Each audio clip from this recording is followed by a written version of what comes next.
السلام علیکم ورحمۃ اللہ وبرکاتہ۔ وعلیکم السلام ورحمۃ اللہ وبرکاتہ۔ باب العلم انواریہ ایجوکیشنل سوسائٹی و جامعہ انواریہ کے زیر اہتمام قرآن مجید کی تفسیر کے علاوہ حدیث شریف اور دیگر اسلامی علوم کی مشہور و معروف معتبر اور مستند اہم کتابوں کی ویڈیو اور آڈیو ریکارڈنگ کا سلسلہ جاری و ساری ہے الحمدللہ۔ اسی ضمن میں آج ایک مضمون کی آڈیو ریکارڈنگ کی جا رہی ہے بضمن عرس شریف 21واں عرس شریف شہزادہ سید جلال الدین بخاری مخدوم جہانیاں جہاں گشت قدس سرہ العزیز ناشر العلوم مجاہد اسلام شیخ المشائخ حضرت مولانا سید محمد عبد القدیر حسینی بخاری چشتی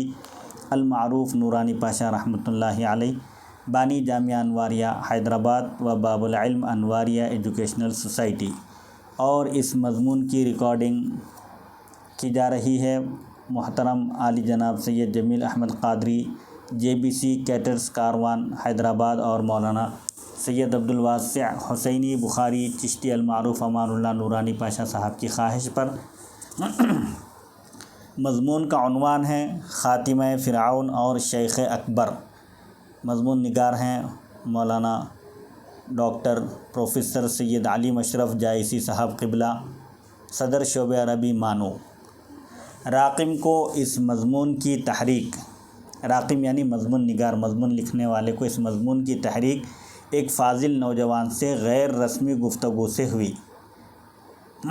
جو ایک ذی استعداد اور باصلاحیت عالم دین ہے۔ ایک نوجوان سے گفتگو ہونے کے بعد آپ کو یہ مضمون لکھنے کا خیال آیا، جو نوجوان ذی استعداد یعنی باصلاحیت قابلیت والے تھے۔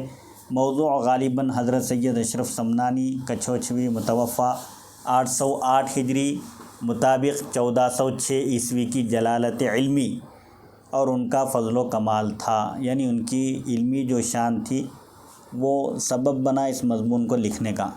حضرت سید اشرف جہانگیر سمنانی رحمۃ اللہ علیہ خاتمہ فرعون کے مسئلے میں شیخ محی الدین ابن عربی کے مشہور موقف کے حامی و مؤید ہیں۔ ابن عربی رحمۃ اللہ علیہ کا جو موقف ہے، حامی اور مؤید، ابن عربی رحمۃ اللہ علیہ کا جو موقف ہے فرعون کے بارے میں کہ فرعون کا خاتمہ ایمان پر ہوا یا کفر پر، یہ جو موقف ہے آپ کا،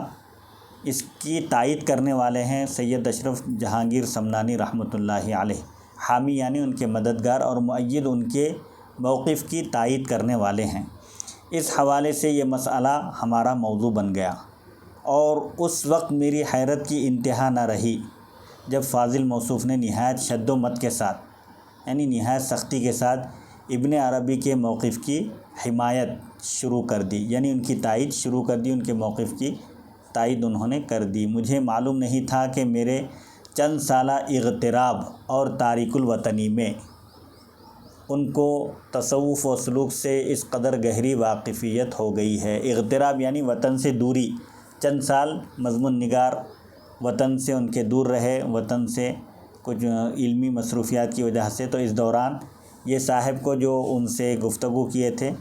ان کو تصوف سے گہری واقفیت ہو گئی تھی۔ میں نے اپنی حیرت پر قابو پاتے ہوئے عرض کیا کہ صوفیہ کرام کے تمام تر ادب و احترام کے ساتھ جمہور و جماعت سے ان کے تفردات و انحرافات کی تائید نہیں کی جائے گی۔ جمہور کا جو مسلک ہے، تمام اہل سنت و جماعت کے اکثر ائمہ کا جو مسلک ہے اس کو فالو کیا جائے گا۔ اگر صوفیہ کے کچھ منفرد خیالات ہیں، ان کی رائے ہے، تو اس رائے کو فالو نہیں کیا جائے گا، بلکہ جمہور کی جو رائے ہے اس کے مطابق عقیدہ رکھا جائے گا۔ اور زیر نظر موضوع میں یہ جو ہمارے سامنے جو موضوع ہے خاتمہ فرعون اور شیخ اکبر، تو اس کی اور بھی گنجائش نہیں ہے، کیونکہ فرعون کے کفر پر خاتمے اور اس کے معذب فی النار ہونے پر امت کا اجماع ہے، یعنی فرعون کا خاتمہ کفر پر ہوا اور اس کو دوزخ میں عذاب دیا جائے گا، اس بات پر تمام امت کا اتفاق ہے۔ اور خود صوفیہ کرام میں بھی ابن عربی کے اس نظریے کی تائید کرنے والوں کی تعداد معتد بھی نہیں ہے، یعنی ابن عربی کے اس موقف کی تائید کرنے والوں کی تعداد کوئی زیادہ نہیں ہے، ایسی تعداد نہیں ہے جس کو خاطر میں لایا جائے۔ ابھی میں تلاطم حیرت کے پہلے ہی حملے سے نبرد آزما تھا، یعنی ابھی میں حیرت میں ہی پڑا ہوا تھا، اور پہلی جو میری حیرت تھی ابھی وہ ختم بھی نہیں ہوئی کہ ایک اور موج حیرت انگیز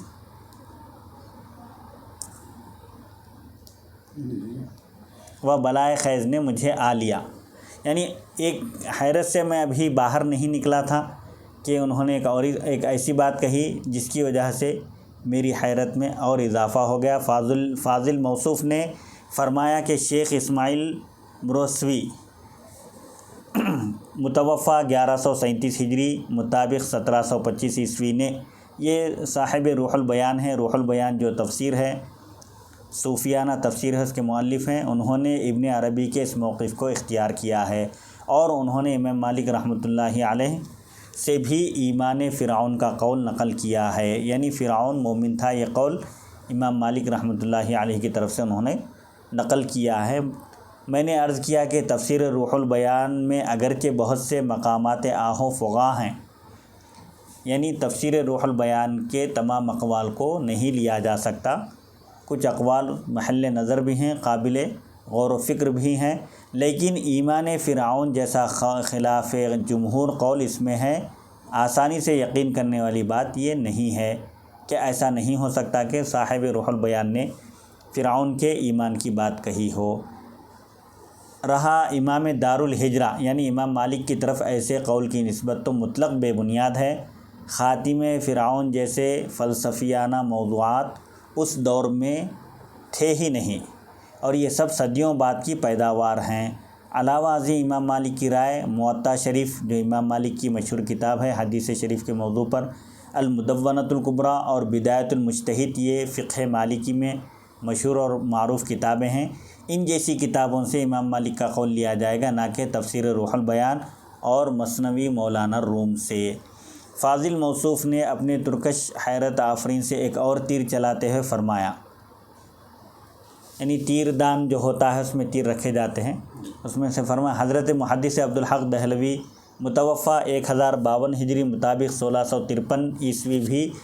فرعون کے مومن ہونے کے قائل تھے، اور اس کی دلیل انہوں نے یہ پیش کی کہ محدث دہلوی نے اخبار الاخیار میں حضرت سید اشرف سمنانی کے ترجمے کے ضمن میں ان کا ایک مکتوب یعنی ان کا ایک خط بنام قاضی شہاب الدین دولت آبادی بھی شامل کیا ہے، جو قضیہ ایمان فرعون پر مشتمل ہے، یعنی فرعون کے ایمان کے مسئلے پر مشتمل ہے، اور چونکہ شیخ نے اس مکتوب پر خاموشی سکوت یعنی خاموشی اختیار فرمائی ہے اور اس کا رد و تعاقب نہیں فرمایا، لہذا ثابت ہوا کہ وہ بھی اس رائے کے قائل تھے۔ اس طرز استدلال پر بہت کچھ کہا جا سکتا تھا، مگر میں نے صرف ایک گہری سانس لینے پر اکتفا کیا اور زیر لب اللہ المشتقى، اللہ ہی سے شکایت کی جا سکتی ہے کہہ کر خاموش رہا۔ دراصل آج مدارس میں جو معیار فضیلت ہے، اس قسم کا استدلال اسی کا شاخسانہ ہے، ورنہ فاضل موصوف کے سلسلے میں میں اپنی گزشتہ رائے پر قائم ہوں، اور اگر انہوں نے متاع لوح و قلم سے از خود سبکدوشی سیلف ریٹائرمنٹ اختیار نہیں کیا ہے تو مستقبل میں ان سے بڑی امیدیں وابستہ ہیں۔ ایرانی طرز فکر و نظر اور خراسانی انداز استدلال کے تسلط کا یہی طبعی نتیجہ ہے۔ نظر تسلط، یہی اس کا تسلط یعنی غلبہ، حاوی ہونا، جی، اگر یہی طبعی نتیجہ ہے، ورنہ علمی و اسلامی اصول بحث و تحقیق سے اس کا کوئی رشتہ نہیں۔ یہ اسی کی کرشمہ سازی ہے کہ ہم کتب سیر و تاریخ سے علم توحید و کلام کے مسائل اخذ کرتے ہیں یعنی لیتے ہیں، کتب تصوف سے مسائل شرعیہ کا استنباط کرتے ہیں، نحو و صرف کی کتابوں کو فلسفہ و منطق کے غازے سے سنوارتے ہیں، اور کتب فتاویٰ میں متصوفانہ نظریات کی پچا کاری کرتے ہیں، یعنی جس موضوع کی کتاب ہے ان مسائل کو موضوع کی کتاب ہی میں تلاش کرنا چاہیے، اور ہم لکل مقام مقال و لکل مقال رجال کے پر از حکمت قاعدے کو فراموش کر بیٹھے ہیں، یعنی ہر مقام کے لحاظ سے گفتگو ہوتی ہے اور ہر گفتگو کے لوگ ماہر فن الگ ہوتے ہیں۔ کوئی ادیب ہے، ادب کے ماہر ہیں تو ان سے فقہ کا مسئلہ نہیں پوچھا جائے گا، کوئی فقہ کے ماہر ہیں تو ان سے ادب کے بارے میں نہیں پوچھا جائے گا۔ یہ محاورہ ہے کہ ہر مقام کے حساب سے گفتگو ہوتی ہے اور ہر گفتگو کے لوگ، ہر میدان کے، ہر فیلڈ کے لوگ الگ ہوتے ہیں، اور یہ ایک عمومی حال ہے، الا من رحم ربی وآتاہ بقلب سلیم، یعنی البتہ اگر اللہ کسی کو نواز دے اپنے فضل و کرم سے، ہر فن مولا بنا دے، یہ الگ بات ہے۔ اس پر مستضاد یہ ہے، یعنی اوپر سے یہ اضافی بات ہے کہ خانقاہ اور دارالافتاء صوفیہ اور فقہا کے درمیان کوئی خط امتیاز نہ رہا، کوئی فرق نہ رہا، ہر طرف فقہائے متصوفین اور صوفیائے متفقہین کی بھرمار ہے، یعنی کثرت ہے۔ مدرسے سے نکلنے والا ہر طالب علم، فقہائے متصوفین کا مطلب متفقہین مطلب یہ ہے کہ اکثر جو علماء ہیں وہ صوفی بھی ہیں، سلوک اور تصوف کے علوم سے واقف ہیں، اور اکثر جو صوفیاں ہیں وہ بھی موجودہ زمانے میں فقیہ بھی ہیں، یعنی علم دین سے کچھ نہ کچھ شد بد واقفیت رکھتے ہیں۔ مدرسے سے نکلنے والا، فارغ ہونے والا ہر طالب علم پہلی فرصت میں پیر طریقت بن جانا چاہتا ہے، چنانچہ مدارس جو مزرع علم و دانش اور منبع حکمت و آگاہی ہیں، یعنی مدرسے میں جہاں علم اور دانش کی تعلیم دی جاتی ہے، یہ مدارس مراکز ہیں علم و معرفت کے، ان کے بارے میں عوام کا عمومی تاثر یہی ہے کہ وہ دعا، تعویذ اور جھاڑ پھونک سکھانے کی تربیت گاہیں ہیں۔ اس طویل اور قدر ممل، یعنی یہ جو طویل تمہید باندھی گئی ہے اور جس کو سننے میں اکتاہٹ معلوم ہوتی ہے، اس طویل اور قدر ممل تمہید کے بعد آئیے اصل موضوع کی طرف۔ فرعون کا کفر پر خاتمہ امت کا اتفاقی مسئلہ ہے۔ شیخ محقق حضرت محدث دہلوی فرماتے ہیں، فارسی عبارت ہے، ابن حجر مکی کی کتاب الزواجر سے نقل کرتے ہیں کہ کفر فرعون پر امت کا اتفاق ہے، اجماع ہے، اور ابن عربی کے نظریے کا ذکر کر کے فرماتے ہیں کہ معلوم شد کہ این خلاف اجماع است، یہ بات معلوم ہے کہ یہ نظریہ اجماع امت کے خلاف ہے۔ حضرت شیخ اسماعیل حقی صاحب روح البیان نے بھی روح البیان میں شیخ اکبر کی تائید کرنے کے بجائے جمہور کی پیروی کی ہے، اتباع کی ہے۔ فالحمدللہ الذی لم یخیب ظنی بہ، پس تمام تعریف اس اللہ کے لیے ہے جس نے میرے ظن کو، گمان کو، روح البیان، صاحب روح البیان کے تعلق سے میں نے جو گمان کیا تھا، اللہ نے اس کو سوء ظن میں نہیں بدلا، حسن ظن میں نے رکھا تھا، وہ ثابت ہو گیا۔ اور حضرت امام مالک کا بھی کوئی ایسا قول مجھے روح البیان میں نظر نہیں آیا جیسا کہ میرا یقین تھا، جس سے فرعون کے ایمان پر خاتمے کی تائید ہوتی ہو۔ البتہ ایمان یاس، یعنی نا امیدی کے وقت ایمان لانا، ایمان یاس و اضطرار، مجبوری کے سلسلے میں امام مالک کا ایک قول وہاں مذکور ہے۔ ایمان یاس و اضطرار، جب کوئی شخص مایوس ہو جائے اپنی زندگی سے اور موت اس کے سامنے آ کھڑی ہو تو اس وقت ایمان لائے، یا مجبوری کی حالت میں، تو کیا یہ ایمان قابل قبول ہے؟ اب یہ بحث ہے۔ حضرت اسماعیل حقی صاحب روح البیان آیت کریمہ حتیٰ اذا ادرکہ الغرق قال کی تفسیر بیان کرتے ہوئے لکھتے ہیں کہ جب فرعون ڈوبنے کے قریب آ گیا تو اس وقت اس نے کہا آمنت بالذی آمنت بہ بنو اسرائیل، و ایمان الیأس موقوف من جہت الرد والقبول وهو مقبول عند الامام مالک حکما بالظاہر کالمؤمن عند سل السیف والمؤمن عند اقامت الحد علیہ یقبل ایمانہ علی ھذا بنا کلامہ حضرت الشیخ الاکبر فی الفصوص و ذهب الی ایمان فرعون۔ مشاہدہ عذاب کو دیکھ کر اور وقت اضطرار، مشکل کے وقت کا ایمان بعض کے نزدیک مقبول ہے اور بعض کے نزدیک غیر مقبول ہے، قابل قبول نہیں ہے، اور یہ یعنی نا امیدی کے وقت یا عذاب کو دیکھنے اور مشکل کے وقت ایمان قبول کرنا امام مالک کے نزدیک مقبول ہے، ظاہر پر حکم لگاتے ہیں، جیسا کہ تلوار سونتے جانے اور حج جاری کرنے کے وقت ایمان لانے والے کا ایمان مقبول ہوگا، یعنی اگر کسی کو ختم کرنے کے لیے کوئی تلوار سونت لے اس وقت وہ اسلام قبول کر لے تو اس کا اسلام قابل قبول ہے، اور اسی طرح حج جاری کرتے وقت بھی اگر کوئی اسلام قبول کر لے تو امام مالک کے پاس اس کا ایمان قابل قبول ہے۔ اور امام مالک کی اسی رائے پر حضرت شیخ اکبر نے فصوص الحکم، آپ کی ایک مشہور کتاب ہے فصوص الحکم، میں اپنے کلام کی بنیاد ڈالی ہے، یعنی بنیاد رکھی ہے، اور فرعون کے ایمان کے قائل ہیں آپ۔ شیخ اکبر فرعون کے ایمان کی طرف گئے ہیں، ان کی یہ رائے ہے۔ اگر روایت صحیح ہے تو اس سے صرف یہ پتہ چلتا ہے کہ ایمان یاس و اضطرار، یعنی مشاہدہ عذاب اور مشکل کے وقت ایمان امام مالک کے یہاں مقبول اور معتبر ہے، لیکن درجنوں قرآنی نصوص و اجماع امت کی موجودگی میں جب تک کوئی صحیح اور صریح روایت کسی امام و مجتہد سے نہ ملے، اس کی طرف ایمان فرعون کے قول کی نسبت کرنا علمی تقاضوں کے منافی ہے، یعنی خلاف ہے۔ اور صاحب روح البیان کا یہ کہنا کہ امام مالک کی اسی رائے پر ابن عربی نے فصوص الحکم میں اپنے کلام کی بنیاد رکھی ہے، ان کا اپنا خیال ہے، ورنہ شیخ نے فصوص میں صراحتاً یا کنایتاً اس کی طرف کوئی اشارہ نہیں کیا ہے۔ اور حق یہ ہے کہ ایمان یاس و عذاب مقبول نہیں ہے، یعنی جب بالکل کوئی نا امید ہو جائے، وقت آ جائے اس کے موت کا، یا عذاب کو دیکھ کر اگر کوئی ایمان قبول کرے تو اس کا ایمان معتبر نہیں ہے، قابل قبول نہیں ہے۔ اللہ بزرگ و برتر ارشاد فرماتا ہے وَلَيْسَتِ التَّوْبَةُ لِلَّذِينَ يَعْمَلُونَ السَّيِّئَاتِ حَتَّى إِذَا حَضَرَ أَحَدَهُمُ الْمَوْتُ قَالَ إِنِّي تُبْتُ الْآنَ۔ توبہ ان کے لیے نہیں ہے، یعنی ان کی توبہ کا کوئی اعتبار نہیں ہے جو گناہ کرتے ہیں، اور جب انہیں موت آنے لگتی ہے تو کہتے ہیں اب میں توبہ کرتا ہوں، یعنی جب موت کی نشانیاں دیکھتے ہیں تو تائب ہوتے ہیں، تو ایسے لوگوں کی توبہ قابل قبول نہیں ہے۔ دوسری جگہ ارشاد باری ہے فَلَمْ يَكُ يَنْفَعُهُمْ إِيمَانُهُمْ لَمَّا رَأَوْا بَأْسَنَا، جب انہوں نے ہمارا عذاب دیکھ لیا تو ان کے ایمان نے انہیں فائدہ نہیں دیا، عذاب کو دیکھ کر ایمان لائے تو ان کا ایمان قبول نہیں کیا گیا۔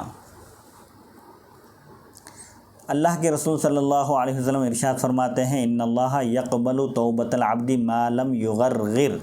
اللہ تعالیٰ بندے کی توبہ اس وقت تک قبول فرماتا ہے جب تک اس کی سانس نہ اکھڑنے لگے، یعنی اگر نزاع کا وقت آ گیا اور اس وقت کوئی توبہ کرے تو وہ توبہ اس کی قابل قبول نہیں ہے۔ اس حدیث شریف کو امام ترمذی اور امام احمد نے بھی روایت کیا ہے۔ حضرت محدث دہلوی فرماتے ہیں کہ اس حدیث میں دوبارہ پڑھی حدیث ہی ان اللہ یقبل توبۃ العبد ما لم یغرغر، اللہ تعالیٰ بندے کی توبہ اس وقت تک قبول فرماتا ہے جب تک کہ اس کی سانس نہ اکھڑنے لگے، یعنی اس کا آخری وقت نہ آئے۔ اچھا جی۔ جب آخری وقت آ جائے اور موت کی نشانیاں دیکھ کر اگر کوئی توبہ قبول کرے تو وہ توبہ قابل قبول نہیں ہے۔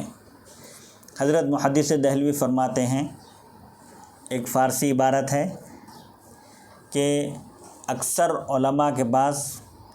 یاس کی توبہ قبول ہے، یعنی ایسی حالت میں بھی اگر کوئی جس کی موت کا وقت آ جائے اور اس وقت توبہ کرے تو اس کی توبہ قبول ہے، لیکن ایمان یاس یعنی جب وہ مایوس ہو جائے یا عذاب کا مشاہدہ کرے، ایسے وقت اگر وہ ایمان قبول کرے تو اس کا ایمان، اجماع امت ہے اس بات پر کہ اس کا ایمان قابل قبول نہیں ہے۔ اور اگر بالفرض یہ مان لیا جائے کہ فرعون رؤیت یاس اور غرغرہ سے پہلے ایمان لے آیا تھا، یعنی نا امید ہونے سے پہلے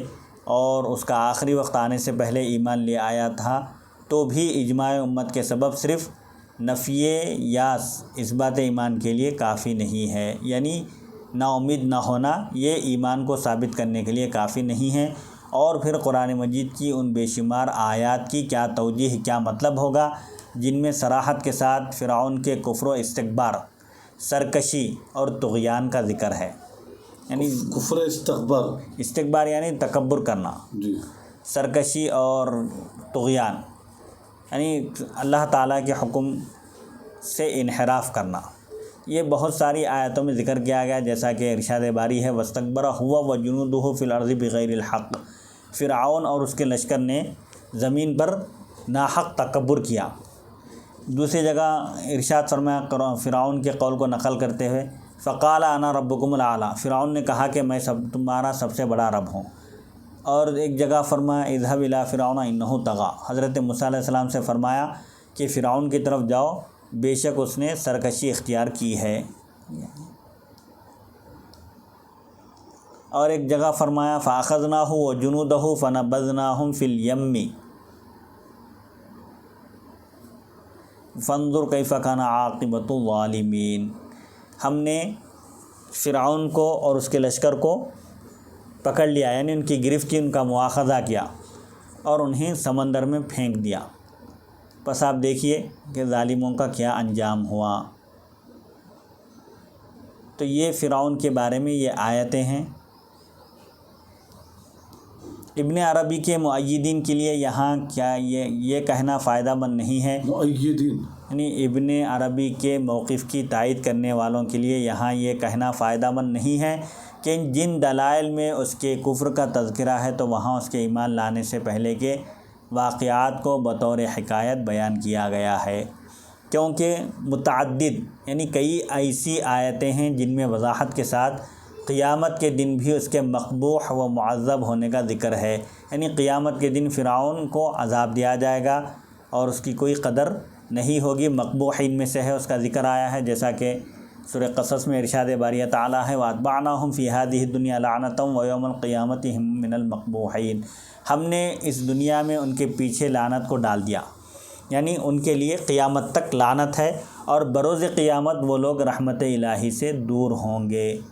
اور ایک جگہ ارشاد باری ہے وَيَوْمَ الْقِيَامَةِ لَا يُنصَرُونَ، اور قیامت کے دن وہ سب بے یار و مددگار ہوں گے۔ اللہ اکبر۔ ان آیات کے باوجود بھی یہ عجیب و غریب بات کہی جاتی ہے کہ فرعون کو اس کے مظالم یعنی ظلم و ستم اور معاصی کی سزا تو ملے گی، مگر اپنے ایمان معاصی یعنی گناہوں کی سزا تو ملے گی، مگر اپنے ایمان کی بدولت اسے جہنم میں خلود نہ ہوگا، یعنی ہمیشہ نہیں رکھا جائے گا۔ مگر یہ تعویل اس لیے قابل قبول نہیں ہے کہ فرعون کا دعوی ایمان بالکل آخری وقت کا تھا، لہذا فرعون کو مومن ماننے کی صورت میں اسے عارضی طور پر بھی معذب نہیں مانا جا سکتا، اس لیے کہ الاسلام یجب ما قبلہ، اسلام لانا گزشتہ گناہوں کو مٹا دیتا ہے۔ یہ بات طے ہے کہ اگر کوئی کافر مسلمان ہو جائے تو اس کے سابقہ گناہ سب معاف ہو جاتے ہیں، اور لا الہ لا یسبقها عمل ولا تترک ذنبا، کوئی بھی عمل کلمہ لا الہ الا اللہ سے بڑھ کر نہیں ہو سکتا، اور یہ کوئی بھی گناہ باقی نہیں چھوڑتا۔ کلمہ شہادت، کلمہ توحید کی یہ تاثیر، یہ برکت ہے کہ جو کلمہ پڑھ کر مسلمان ہو جاتا ہے اس کے سابقہ گناہ معاف ہو جاتے ہیں، کوئی گناہ اس کا باقی نہیں رہتا، اور اسے معذب فرعون کو عذاب دیا جانا ماننے کی صورت میں صاحب ایمان نہیں مانا جا سکتا، کیونکہ جب وہ اگر اسلام قبول کیا تھا تو اس کے سابقہ سب گناہ بخش دیا جانا چاہیے، جبکہ ایسا نہیں ہے۔ اور یہی شیخ اکبر کی رائے ہے، لکھتے ہیں کہ فَقَبَضَهُ اللَّهُ تَعَالَى طَاهِرًا مُطَهَّرًا لَيْسَ فِيهِ شَيْءٌ مِّنَ الْخُبُثِ لِأَنَّهُ قَبَضَهُ عِنْدَ إِيمَانِهِ قَبْلَ أَن يَكْتَسِبَ شَيْئًا مِّنَ الْآثَامِ۔ اللہ تعالیٰ نے اسے، اس کو فرعون کو، دنیا سے ایسے پاک و صاف اٹھایا کہ اس میں کوئی برائی نہیں تھی، کیونکہ اس کی موت ایمان کے ساتھ ہوئی تھی، اور اس کے بعد اس نے کسی گناہ کا ارتکاب نہیں کیا، ایمان قبول کیا اور مر گیا، کوئی گناہ نہیں کیا۔ یہ صحیح ہے کہ ایمان و دوزخ میں منافات نہیں ہے، یعنی کوئی تفریق نہیں ہے، ایک دوسرے کی اگینسٹ میں نہیں ہے، ایمان الگ ہے اور دوزخ الگ ہے، مگر فرعون جیسے شخص کے ایمان اور دوزخ میں یقیناً منافات ہے، یعنی فرعون دائمی ابدی کافر رہا اور اس کا خاتمہ بھی کفر پر ہوا، ایمان اور دوزخ میں یہاں منافات ہے، یعنی فرعون مومن نہیں تھا لہذا وہ دوزخ کا مستحق ہے۔ کفر فرعون کی مزید شہادتیں، یعنی دوزخ کا مستحق کا مطلب یہ ہے کہ دائمی دوزخ میں رہیں گا، دائمی دوزخ میں رہے گا۔ شیخ اکبر رحمۃ اللہ علیہ یہی فرمانا چاہ رہے ہیں اس میں؟ نہیں، شیخ اکبر یہ کہتے ہیں کہ وہ جو قرآن کی آیت ہے آمنت بالذی آمنت بہ بنو اسرائیل وانا من المسلمین، آخری وقت وہ اللہ پر ایمان لایا، لیکن جمہور یہ کہتے ہیں کہ اگر کوئی عذاب کا مشاہدہ کرے یا بالکل اب زندگی سے نا امید ہو جائے، موت کے قریب آ جائے، اس وقت اگر اسلام قبول کرے تو اس کا اسلام قابل قبول نہیں ہے، کیونکہ بن دیکھے اللہ کو ایک ماننا ہے اور اس کے رسولوں کی رسالت کو تسلیم کرنا ہے۔ دیکھنے کے بعد اگر کوئی مانا تو وہ قابل قبول نہیں ہے۔ ابن عربی کی یہ رائے منفرد ہے، جمہور سے ہٹ کر ہے، اسی لیے بعض لوگ ان کے موقف کی تائید کیے اور اکثر لوگ ان کے موقف کی تائید نہیں کیے۔ جو تائید نہیں کیے وہ لوگ دلائل پیش کر رہے ہیں کہ فرعون کا خاتمہ کفر پر ہوا، لہٰذا یہ دلائل اس کے پیش کیے جاتے ہیں۔ اگر فرعون کو دولت ایمان مل جاتی تو وہ دنیا و آخرت کے عذاب میں مبتلا نہ ہوتا، جیسا کہ ارشاد باری ہے فَأَخَذَهُ اللَّهُ نَكَالَ الْآخِرَةِ وَالْأُولَىٰ۔ سورہ نازعات میں اللہ تعالیٰ ارشاد فرماتا ہے اور نہ اس کی ذات ڈرنے والوں کے لیے نشان عبرت ہوتی۔ ان فی ذلک لعبرۃ لمن یخشی۔ ڈرنے والوں کی نشان عبرت ہوتی، سمجھانا مجھے۔ اللہ تعالیٰ نے فرعون کو جب غرق کر دیا، ڈبا دیا تو کیا فرمایا فَالْيَوْمَ نُنَجِّيكَ بِبَدَنِكَ لِتَكُونَ لِمَنْ خَلْفَكَ آیَةً۔ آج کے دن ہم تجھ کو تیرے بدن کے ساتھ نجات دیتے ہیں اور بعد میں آنے والوں کے لیے تجھے نشان عبرت بناتے ہیں۔ جی، جو سرکشی اختیار کرتا ہے، اللہ کے حکام کی خلاف ورزی کرتا ہے، اس کا کیا انجام ہوتا ہے، تو سورہ یونس میں اس کا ذکر ہے لِتَكُونَ لِمَنْ خَلْفَكَ آیَةً وَإِنَّ كَثِيرًا مِنَ النَّاسِ عَنْ آیَاتِنَا لَغَافِلُونَ۔ اسی طرح سورہ نازعات میں بھی فرمایا کہ اللہ تعالیٰ نے فرعون نے جب ربوبیت کا دعویٰ کیا رب ہونے کا تو اللہ تعالیٰ نے اس کی گرفت کی اور اس کو آخرت اور دنیا کے لیے عبرت بنا دیا، عبرت کا نشان بنایا کہ جو اس طرح کا عمل کریں گے، فرعون کے جیسی سرکشی اختیار کریں گے تو ان کا انجام بھی فرعون کے جیسا ہی ہوگا۔ اور پھر فرعون کے انجام کے بارے میں فرمایا کہ ان فی ذلک لعبرۃ لمن یخشی، جن کے دل میں اللہ کا تقویٰ ہے، ڈر ہے، ان کے لیے یہ نشان عبرت ہے، عبرت کے لیے کافی ہے، نصیحت حاصل کرنے کے لیے کافی ہے۔ اسی طرح قرآن میں اللہ تعالیٰ نے ارشاد فرمایا وَجَعَلْنَاهُمْ أَئِمَّةً يَدْعُونَ إِلَى النَّارِ، اور ہم نے انہیں مقتدا بنایا جو دوزخ کی طرف بلاتے ہیں۔ جیسے ہدایت کے مقتدا ہیں جن کی پیروی کر کے لوگ جنت کا راستہ اختیار کرتے ہیں، جنت کے راستے پر چلتے ہیں، ضلالت اور گمراہی کے بھی سرغنے ہوتے ہیں اور اس کے بھی سربراہ ہوتے ہیں جو دوزخ کی طرف بلاتے ہیں، یعنی ہم نے انہیں عمائدین شرک بنا دیا، شرک کے قائدین ہیں جو آگ کی طرف بلاتے ہیں۔ پھر اسی طرح فرعون کے بارے میں کہا سورہ ہود میں یقدم قومہ یوم القیامت فاوردہم النار، یعنی فرعون بروز قیامت اپنے قوم کی قیادت کرے گا اور انہیں جہنم میں پہنچا دے گا۔ یہاں ایک بات یہ کہی جاتی ہے کہ وہ اپنی قوم کو جہنم میں پہنچائے گا مگر خود نہیں جائے گا، لیکن یہ ایک کمزور سی بات ہے جو عربی اسالیب سے ناواقفیت کی دلیل ہے۔ عربی اسٹائل، جو عربی زبان کا جو نہج ہے، اس سے جو شخص ناواقف ہے وہی شخص یہ بات کہہ سکتا ہے۔ یقدم قومہ کا مطلب یہ ہے کہ وہ اپنی قوم کی قیادت کرتے ہوئے جہنم میں جائے گا، یعنی وہ سب سے آگے ہوگا، اس کی قوم اس کے پیچھے ہوگی، یہ بھی جہنم میں جائے گا اور وہ لوگ بھی جہنم میں جائیں گے۔ اللہ کے رسول صلی اللہ علیہ وسلم فرماتے ہیں یؤتی القرآن یوم القیامت واہلہ الذین یعملون بہ تقدمہ سورۃ البقرۃ وآل عمران، قیامت کے دن قرآن اور اس پر عمل کرنے والوں کو لایا جائے گا جس کی قیادت سورہ بقرہ اور آل عمران کر رہی ہوں گی۔ یہاں دونوں صورتوں کو قرآن سے الگ نہیں کیا جا سکتا، یعنی یہ دونوں صورتیں آگے آگے ہوں گی، اللہ تعالیٰ کی بارگاہ میں قرآن کی تلاوت کرنے والوں کی سفارش کریں گی۔ عربی کے مشہور شاعر امرؤ القیس کی مذمت کرتے ہوئے اللہ کے رسول صلی اللہ علیہ وسلم فرماتے ہیں یقدم الشعراء الی النار، وہ شعراء یعنی غیر مؤمن جو شعراء ہیں، غیر مؤمن شعراء کی قیادت کرتے ہوئے جہنم میں جائے گا۔ عربی اسلوب کے مطابق میرے اس قول قدیم فرعون قومہ یوم الغرق فاوردہم النیل کا مطلب یہ ہوا کہ فرعون غرقابی ڈوبائے جانے کے دن اپنی قوم کی قیادت کرتے ہوئے دریائے نیل میں اترا، آگے تھا فرعون۔ سورہ ہود میں اللہ تعالیٰ ارشاد فرماتا ہے وَأُتْبِعُوا فِي هَذِهِ الدُّنْيَا لَعْنَةً وَيَوْمَ الْقِيَامَةِ بِئْسَ الرِّفْدُ الْمَرْفُودُ، لعنت میں دنیا و آخرت میں فرعون اور اس کے پیرووں کا تعاقب کیا اور کتنا برا انعام انہیں ملا، یعنی لعنت ان کے پیچھے لگا دی گئی۔ فرعون اور فرعون کی پیروی کرنے والے ہمیشہ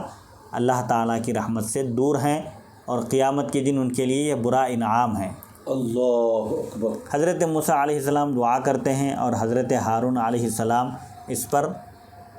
آمین کہتے ہیں۔ ربنا اطمس علی اموالہم واشدد علی قلوبہم فلا یؤمنوا حتی یروا العذاب العلیم۔ اے اللہ فرعون اور اس کے گروہ یعنی اس کی جماعت کے مال و دولت کو تباہ کر دے اور ان کے دلوں کو سخت کر دے تاکہ وہ ایمان نہ لائیں یہاں تک کہ وہ دردناک عذاب دیکھیں۔ اللہ اکبر۔ اس دعا پر اللہ تعالیٰ یہ نہیں فرماتے کہ اے موسیٰ و ہارون ہم تمہاری دعا کو قبول نہیں کرتے، اس لیے کہ فرعون کے لیے آخری وقت میں ایمان لانا مقدر ہے، بلکہ فرمایا جا رہا ہے قد اجیبت دعوتکما، یقیناً تم دونوں کی دعا قبول کی گئی۔ میں نہیں سمجھتا کہ فرعون کے کفر و عذاب پر جزم و یقین یعنی حتمی یقین کرنے کے لیے کسی کو اس سے زیادہ واضح دلیل کی ضرورت پیش آ سکتی ہے۔ سبحان اللہ سبحان اللہ۔ ایمان کیا بہترین دلیل، دوبارہ مطلب تھوڑا مختصر اس پر روشنی ڈالیے تیزی کے ساتھ۔ حضرت موسیٰ علیہ السلام اللہ تعالیٰ کی بارگاہ میں دعا کیے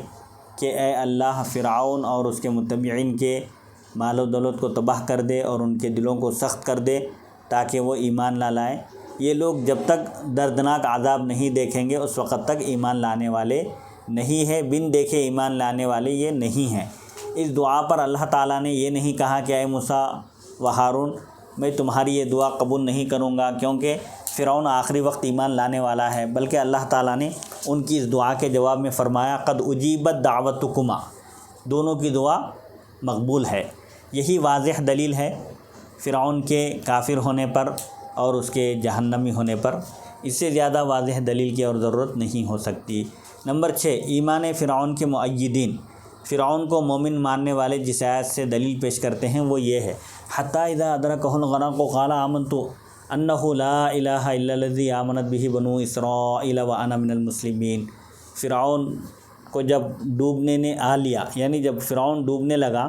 تو اس نے کہا میں ایمان لایا کہ کوئی معبود نہیں سوائے اس معبود کے جس پر بنی اسرائیل ایمان لے آئے اور میں مسلمانوں میں سے ہوں۔ مگر ظالم کا لب و لہجہ دیکھیے کہ موت کو آنکھوں سے دیکھنے کے بعد بھی اس کے منہ سے یہ نہیں نکلتا کہ آمنت باللہ، بلکہ صرف خوف و لالچ کے سبب خدائے بنو اسرائیل پر ایمان لانے کی بات کر رہا ہے۔ ڈائریکٹ یہ بھی کہہ سکتا تھا کہ میں اللہ پر ایمان لایا، بلکہ یہ کہتا ہے کہ میں اس ذات پر ایمان لایا جس پر بنی اسرائیل ایمان لائے، تاکہ بنو اسرائیل کی طرح شاید اسے بھی نجات مل جائے۔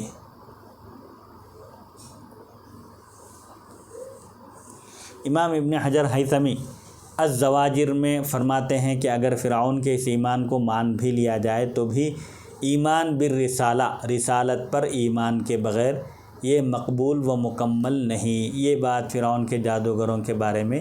نہیں کی جا سکتی کیونکہ انہوں نے کہا تھا آمنا برب العالمین رب موسیٰ و ہارون، ہم سارے جہانوں کے پروردگار پر ایمان لائے جو موسیٰ و ہارون کا بھی رب ہے، اور یہاں رسالت پر ایمان موجود ہے۔ موسیٰ علیہ السلام کے مقابلے میں جو فرعون کی طرف سے جو جادوگر آئے تھے انہوں نے بھی رسالت، موسیٰ علیہ السلام کی رسالت کو بھی تسلیم کیا تھا۔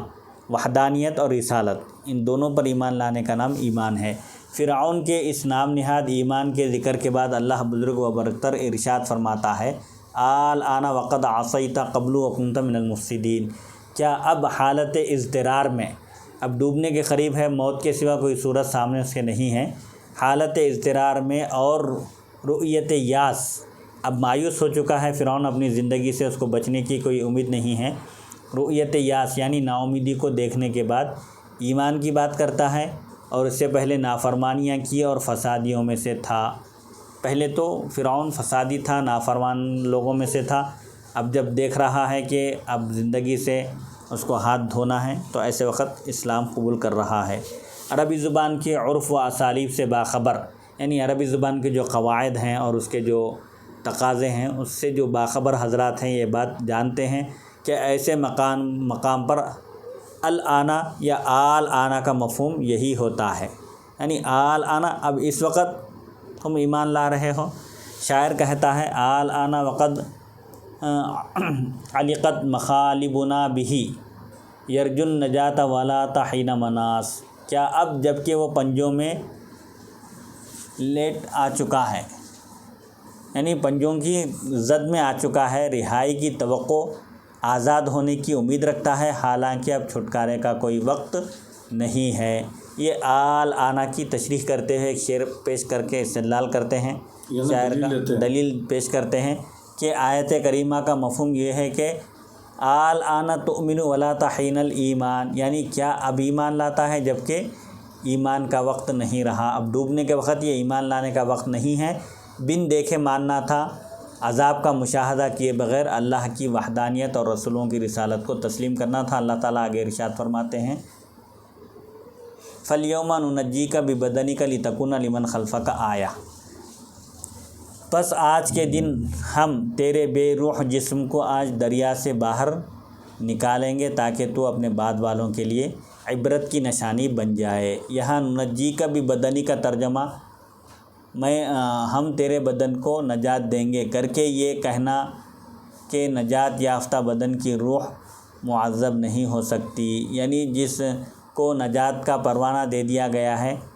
اس کی روح کو عذاب نہیں دیا جا سکتا، یہ کہنا سطحی بات ہے، یعنی علمی اعتبار سے درست نہیں ہے، جو قرآن مقدس کی حضور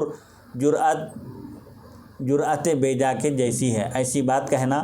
قرآن مجید کے خلاف جانے کے مترادف ہے اور خوف الہی سے تہی اور بے پرواہ ہونے کی علامت بھی۔ جس کے دل میں خدا کا خوف نہیں ہے وہ قرآنی آیات کی ایسی منمانی تشریح کر کے یہ بات کہے گا۔ یعنی قرآن کے خلاف جانے کے مترادف ہے، مطلب یہ کہ قرآن کے خلاف جانے کے برابر ہے۔ ہاں، قرآن مترادف کا ایگزیکٹ معنی کیا ہے؟ مترادف یعنی یہ ایسا کہنا یہ دونوں برابر ہے، سمجھیں، یعنی یہ بات کہنا گویا قرآن مجید کے خلاف جانا ہے، جو واضح احکام دیے گئے ہیں، جو بات بتائی گئی ہے اس کو تسلیم نہ کر کے اپنی رائے وہاں پیش کرنا ہے۔ محدثین و صوفیہ دونوں کی تفسیروں میں مذکورہ بالا آیت کا وہی مفہوم و معنی ملتا ہے جسے میں نے اردو کے ڈھانچے میں پیش کیا ہے۔ حضرت عبداللہ بن عباس رضی اللہ عنہما سے مروی ایک حدیث کے مطابق بنی اسرائیل پر فرعون کی ایسی دہشت، ایسا خوف تھا کہ اس کی غرقابی کو آنکھوں سے دیکھ کر بھی اس کی موت کے بارے میں ڈاؤٹ میں تھے، شک میں تھے۔ فرعون کی ہیبت ایسی طاری تھی کہ اپنی آنکھوں سے دیکھے اس کو ڈوبتے ہوئے، لیکن اس کے باوجود ان کو اس بات کا یقین نہیں تھا کہ فرعون مر گیا ہے یا ابھی زندہ ہے۔ چنانچہ اللہ تعالیٰ نے اس کی لاش کو دریا سے باہر نکال دیا تاکہ وہ اسے دیکھ کر مطمئن ہو جائیں۔ قرآن پاک میں 74 بار نام لے کر اور سینکڑوں دوسری آیتوں میں بغیر نام لیے فرعون کا ذکر ہے، اور ہر جگہ اس کا تذکرہ کفر و استکبار، طغیان و معصیت کے ساتھ ہی ہے۔ جہاں بھی فرعون کا ذکر آیا ہے سرکشی، نافرمانی، اللہ کے حکم عدولی کے ساتھ آیا ہے۔ اگر اس کا ایمان مقبول ہوا ہوتا تو اول اس کے سابقہ گناہوں کا تذکرہ ہی نہ ہوتا۔ پہلی بات تو یہ ہے کہ اس کے سابقہ گناہوں کا تذکرہ ہی نہ ہوتا، اور دوسری بات اگر ہوتا بھی تو اس کے ایمان کی قبولیت اور نجات کا ذکر بھی یقیناً خوب صراحت کے ساتھ ہوتا۔ غزوہ بدر میں جب ابو جہل مارا گیا تو اللہ کے رسول صلی اللہ علیہ وسلم نے فرمایا مات فرعون هذه الامہ، اگر فرعون مومن مرا ہوتا تو قطعی اور یقینی کافر اور جہنمی کو اس سے تشبیہ نہ دی جاتی۔ یعنی ابو جہل مارا گیا تو سرکار نے کیا فرمایا کہ اس امت کا فرعون ختم ہو گیا۔ اگر فرعون ایمان پر مرتا تو اب فرعون سے تشبیہ نہ دیتے ابو جہل کو، اس لیے کہ شرعاً ایمان لانے کے بعد سابقہ کفر و معصیت کی تشبیہ و مثال نہیں دی جا سکتی۔ یعنی اگر کوئی ایمان پر مرا ہے، پہلے کافر تھا بعد میں ایمان قبول کیا، تو اب اس کو پھر کفر کی طرف منسوب نہیں کیا جائے گا۔ شیخ ابن عربی حضرت شیخ اکبر مشرقی اندلس کے مرثیہ نامی شہر میں 560 ہجری مطابق 1165 عیسوی میں پیدا ہوئے۔ ان کا شجرہ نسب صحابی رسول عدی بن حاتم طائی کے بھائی عبداللہ تک پہنچتا ہے۔ ابتدائی تعلیم اشبیلیہ میں حاصل کی اور 558 ہجری مطابق 1202 عیسوی میں اندلس سے نکل کر مصر پہنچے اور حجاز، عراق اور بلاد شام کی سیر فرمائی، اور ایک طویل مدت تک حرم شریف کی مجاورت فرمائی، یعنی حرم شریف کے قریب رہے۔ ابن عساکر اور ابن جوزی وغیرہ محدثین سے حدیث کی سماعت کی، یعنی حدیث سے سنی اور روایت حدیث کی اجازت حاصل کی۔ مجد الدین فیروز آبادی کے مطابق ان کی تصنیفات کی تعداد 400 سے زیادہ ہے۔ 638 ہجری مطابق 1241 عیسوی میں دمشق میں آپ کی وفات ہوئی، اور فصح قاسیون میں ان کی تدفین ہوئی۔ تاریخ وفات مات قطب حمام ہے۔ ابن عربی کی شخصیت شطحات اور انفرادی آراء کے سبب ہمیشہ متنازع فیہ رہی ہے۔ شطحات، شطحیات صوفیہ یہ ایک موضوع ہے، یعنی بے خودی کے عالم میں جب ہوتے ہیں صوفیہ کرام اور جذب کی کیفیت ان پر طاری ہوتی ہے تو ان کو اس دنیا کا کوئی خیال نہیں رہتا اور ان کی زبان سے ایسے کلمات نکلتے ہیں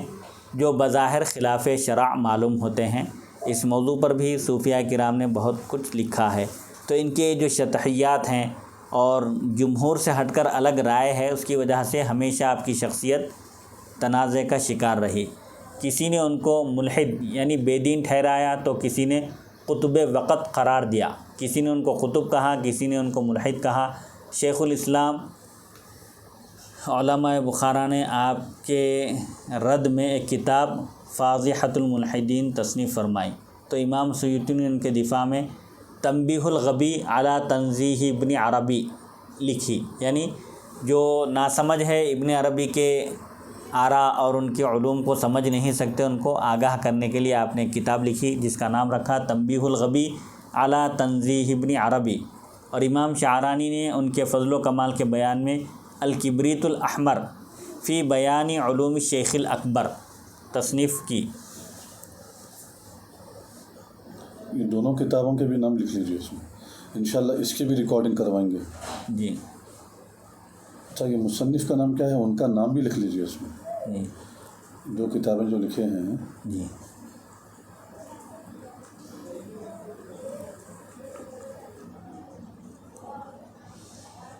جی اور امام شعرانی نے ان کے فضل و کمال کے بیان میں الکبریت الاحمر فی بیان علوم شیخ الاکبر تصنیف کی۔ اہل سنت کی اکثریت ان سے حسن ظن رکھتی رہی ہے اور ارباب تصوف تو بالاتفاق ان کی امامت اور علو مرتبت کے قائل رہے ہیں، یعنی ان کی بزرگی کے قائل رہے ہیں۔ موقف ابن عربی خاتمہ فرعون کے سلسلے میں شیخ اکبر کا مشہور قول ان کی کتاب فصوص الحکم میں آیا ہے۔ اس کے ذکر سے پہلے قرآن کی اس آیت کا پس منظر پیش کر دوں جس پر شیخ نے اپنے استدلال کی بنیاد رکھی ہے۔ سورۃ القصص میں اللہ تعالیٰ فرعون کے ظلم و فساد اور اس کی طرف سے اسرائیلی بچوں کے قتل عام کا ذکر کرنے کے بعد فرماتا ہے کہ ہم نے حضرت موسیٰ کی والدہ کی طرف الہام کیا، وحی کی کہ اگر اس سے اپنے بچے کی زندگی کا خوف ہو تو وہ اسے دریا میں ڈال دیں، ہم اس کی حفاظت کرنے والے اور اسے منصب رسالت پر فائز کرنے والے ہیں۔ بعد میں فرعون نے دریا سے نکال کر ان کے قتل کا ارادہ کیا تو فرعون کی بیوی نے کہا لا تقتلوه عسى ان ينفعنا قرۃ عین لی ولک لا تقتلوه عسى ان ينفعنا ونتخذه ولدا، یہ بچہ میری اور تمہاری آنکھوں کی ٹھنڈک ہے، اسے قتل مت کرو، یقین ہے کہ یہ ہمیں فائدہ پہنچائے یا ہم انہیں اپنا بیٹا بنا لے۔ شیخ اکبر اپنی کتاب فصوص الحکم کے 25ویں فصل یعنی نگینے میں، جس کا نام انہوں نے حکمت علویۃ فی کلمۃ موسویۃ رکھا ہے۔ فصوص یہ جمع ہے فصل کی، فصل کے معنی نگینے کے آتے ہیں، اس طرح کے عنوان بنائے ہیں۔ ایک عنوان ہے اس میں حکمت علویۃ فی کلمۃ موسویۃ، فرماتے ہیں کہ فقالت وکانت منتقطا بالنطق الالہی فیما قالت لفرعون اذ کان اللہ تعالی خلقها للکمال کما قال علیہ الصلاۃ والسلام فقالت لفرعون فی حق موسیٰ انہ قرۃ عین لی ولک فیہ قرۃ عینہا بالکمال الذی حصل لها وکان قرۃ عین لفرعون بالایمان الذی اعطاہ اللہ عند الغرق فقبضہ طاہرا مطہرا۔ فرعون کی بیوی نے کہا اور وہ الہام خداوندی کے زیر اثر بول رہی تھی، یعنی اللہ تعالیٰ کے الہام سے وہ بول رہی تھی، اللہ تعالیٰ نے ان کے دل میں خیال ڈالا، اس لیے کہ اللہ تعالیٰ نے انہیں کمال کے لیے بنایا تھا، جیسا کہ رسول اللہ صلی اللہ علیہ وسلم نے ارشاد فرمایا کمل من الرجال کثیر، بہت سارے مرد مرتبہ کمال کو پہنچے، ولم یکمل من النساء الا مریم بنت عمران و آسیۃ امرأۃ فرعون۔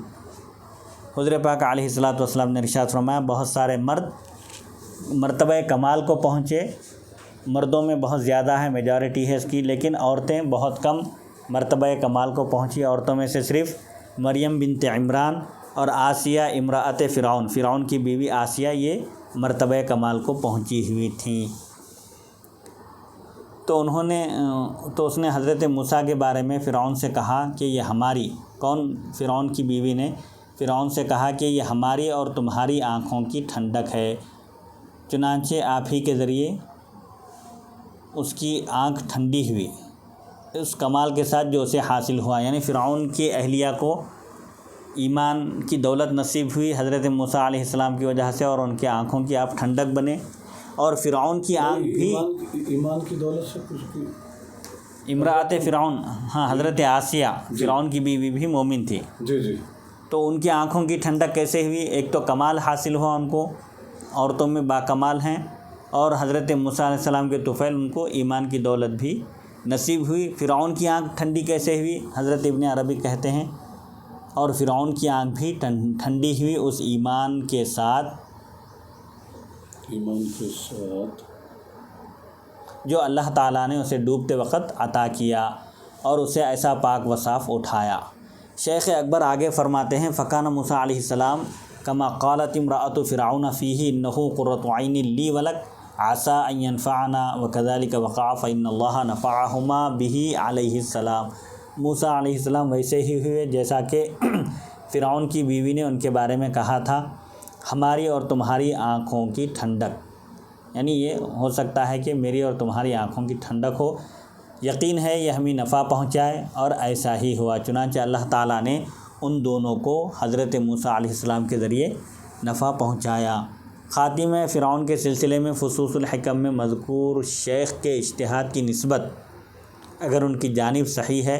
تو وہ بے شمار آیات و احادیث کے نصوص یعنی عبارات و ظواہر سے متعارض یعنی تو سے متصادم ہے، میل نہیں کھاتی، اجماع امت سے متصادم اور عقل و قیاس کے مخالف ہے۔ شیخ کے اس قول کو لے کر امت کے اہل علم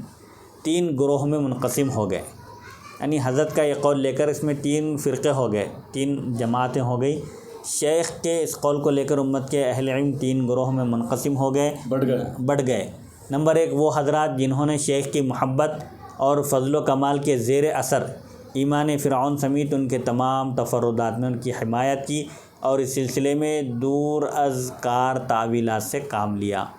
ایک جماعت مکمل حامی اور مؤید ہوگی شیخ کی اور ان کے تمام تفردات کو قبول کر لی، تفردات یعنی نظریات، یعنی ان کے جو منفرد نظریات تھے جمہور سے ہٹ کر جو ان کی رائے تھی اس کو بھی انہوں نے تعویلات کر کے قبول کر لیا۔ نمبر 2 وہ حضرات جنہوں نے ان اقوال کے ساتھ ساتھ شیخ کے تمام تر فضل و کمال سے بھی انکار کر دیا، ان میں زیادہ تر سخت موقف رکھنے والے محدثین کرام ہیں۔ ایک گروپ ایسا ہے جو بالکل ان کے فضل و کمال کا بھی انکار کر دیا ان منفرد آراء کی وجہ سے۔ نمبر 3 علماء امت کی اکثریت ان حضرات پر مشتمل ہے جنہوں نے شیخ کے فضل و کمال کا اعتراف کیا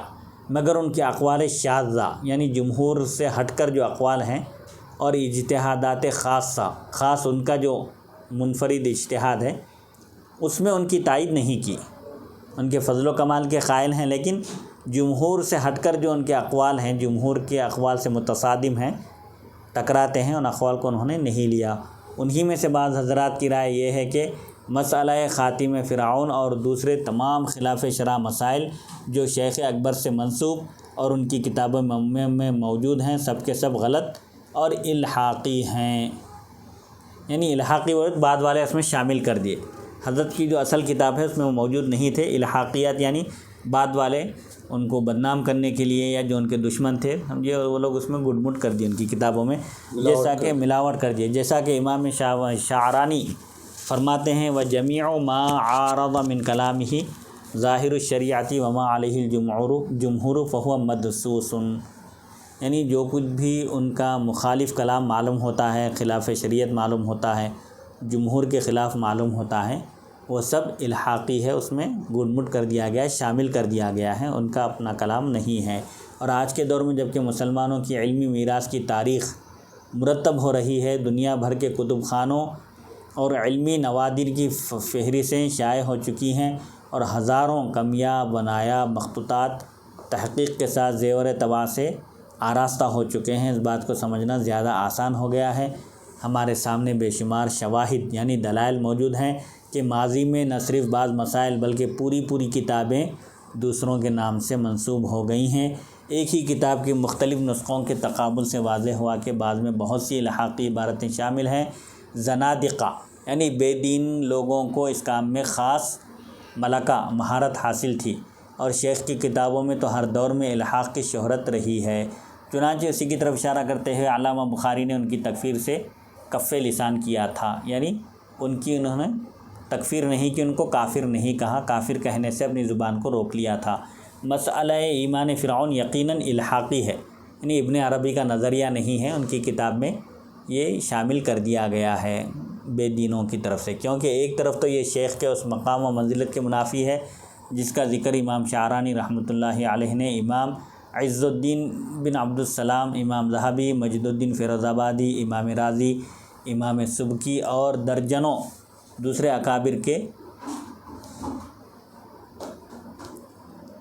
حوالے سے کیا ہے، اور دوسری طرف یہ شیخ کی اپنی تحریروں سے بھی متصادم ہے، یعنی یہ نظریہ ٹکراتا ہے ان کی تحریروں سے بھی۔ امام شعرانی آگے فرماتے ہیں کہ فتوحات مکیہ کو مختصر کرتے ہوئے مجھے کئی مقامات پر توقف تھا،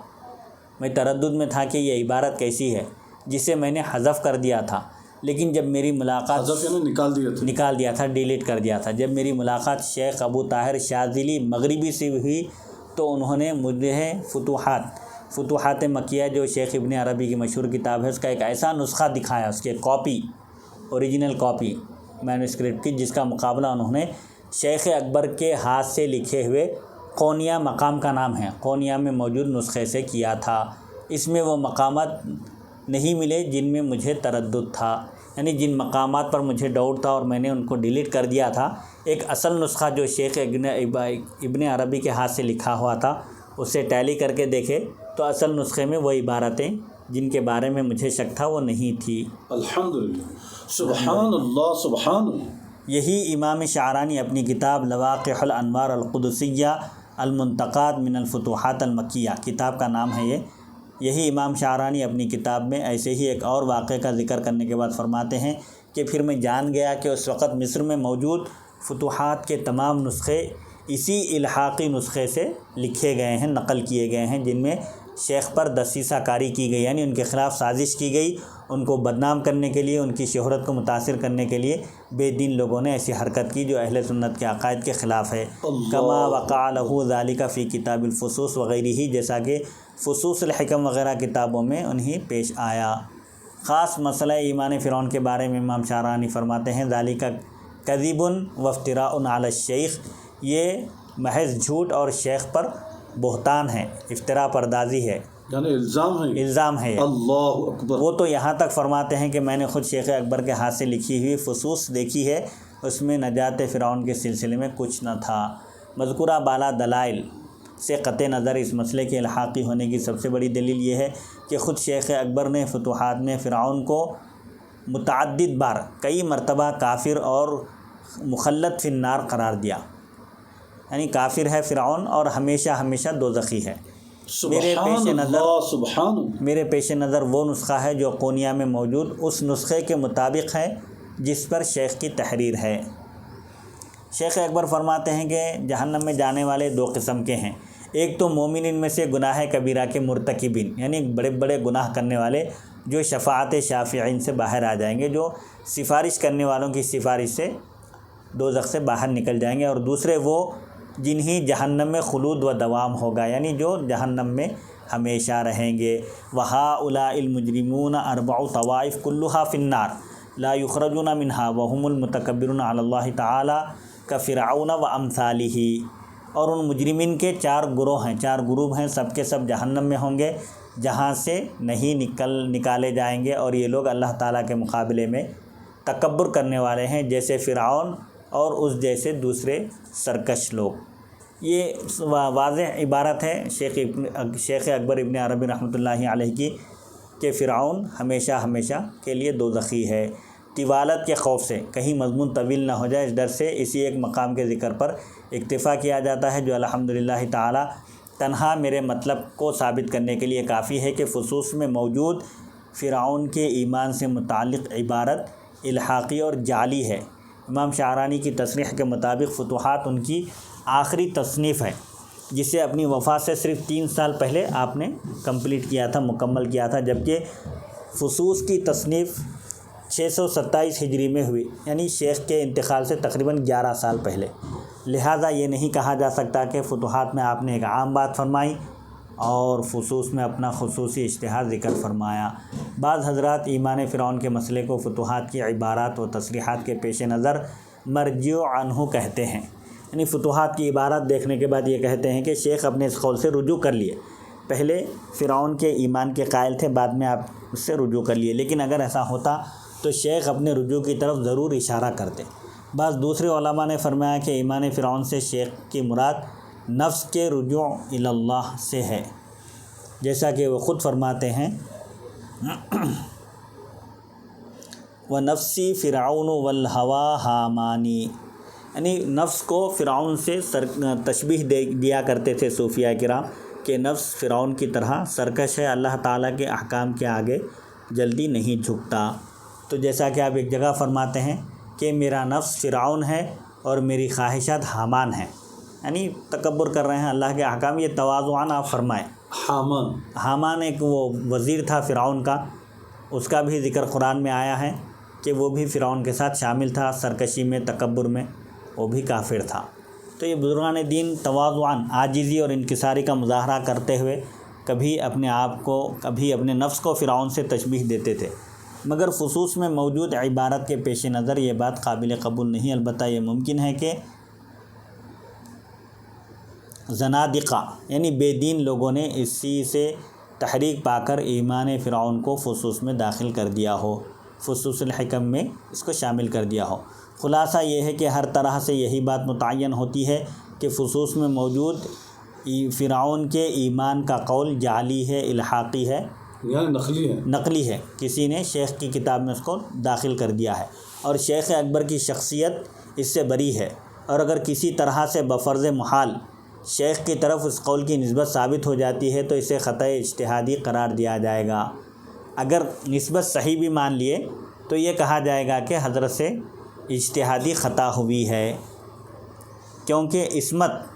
یعنی تمام گناہوں سے معصوم ہونا، محفوظ ہونا، یہ تو صرف انبیاء کرام کے لیے ثابت ہے۔ انبیاء معصوم ہوتے ہیں گناہ کبیرہ سے بھی، گناہ صغیرہ سے، ان سے کوئی لغزش نہیں ہو سکتی، اور البتہ اولیاء محفوظ ہوتے ہیں، ان سے غلطی ہو سکتی لیکن اللہ ان کی عام طور پر حفاظت فرماتا ہے۔ ان اردت الا الاصلاح واللہ من وراء القصد غفرانک یا رب من کل ذنب ارتکبتہ فی حقک و حق کائن من کان من عبادک واتوب الیک وصلی وسلم علی نبینا وآلہ وصحابتہ وحملۃ العلم والعرفان من امتہ اجمعین، یعنی یہ دعا کرتے ہوئے مضمون نگار، فاضل مضمون نگار اپنے مضمون کو ختم کرتے ہیں کہ میرا مقصد تو صرف اصلاح ہے، اور اللہ ہی میرے مقصد کو بہتر جانتا ہے، اور اللہ تعالیٰ سے دعا کرتے ہیں کہ میں تیری مغفرت کا طلبگار ہوں، اے میرے پروردگار، ہر اس گناہ سے جو مجھ سے ہوا ہے، خواہ وہ حقوق اللہ میں ہو یا حقوق العباد میں ہے، اور میں تیری طرف رجوع کرتا ہوں، اور تو ہمارے نبی اور ان کی آل اور ان کے صحابہ اور اہل علم و عرفان، اس امت کے جو علماء اور مشائخ ہیں، سب پر اپنی رحمتیں نازل فرما۔ اب اس کے بعد آخر میں یہ حواشی اور حوالے دیے ہیں۔ جی، یہ جو مضمون کی تیاری کی گئی ہے، فاضل مؤلف نے اس مضمون کی تیاری میں علامہ ڈاکٹر پروفیسر سید علی مشرف جائسی صاحب قبلہ، صدر شعبہ عربی مولانا آزاد یونیورسٹی حیدرآباد نے اس مضمون کی تیاری میں جن معتبر اور مستند کتابوں سے، ریفرنس مراجع اور مصادر سے انہوں نے مدد لی ہے، ان کو بھی آخر میں پیش کیا ہے۔ نمبر 1 اخبار الاخیار، اردو ترجمہ مولانا سبحان محمود، کراچی، مدینہ پبلشنگ کمپنی، اس پر سن طباعت موجود نہیں ہے۔ نمبر 2 تکمیل الایمان و تقویت الایقان، دہلی، بغیر مکان و تاریخ نشر، یعنی بعض کتابوں پر سن طباعت ہے، بعض پر نہیں ہے، اور بعض پر تفصیلات پورے نہیں ہیں، اس کو ایز اٹ از انہوں نے نقل کیا ہے۔ نمبر 3 تکمیل الایمان۔ نمبر 4 نمبر 5 استانبول، مطبعہ عثمانیہ، اور قرآن مجید کی آیتوں سے بھی انہوں نے دلائل پیش کیے ہیں، جس میں سورہ یونس کی آیت آئی ہے، اور اسی طرح سورہ قصص اور سورہ نازعات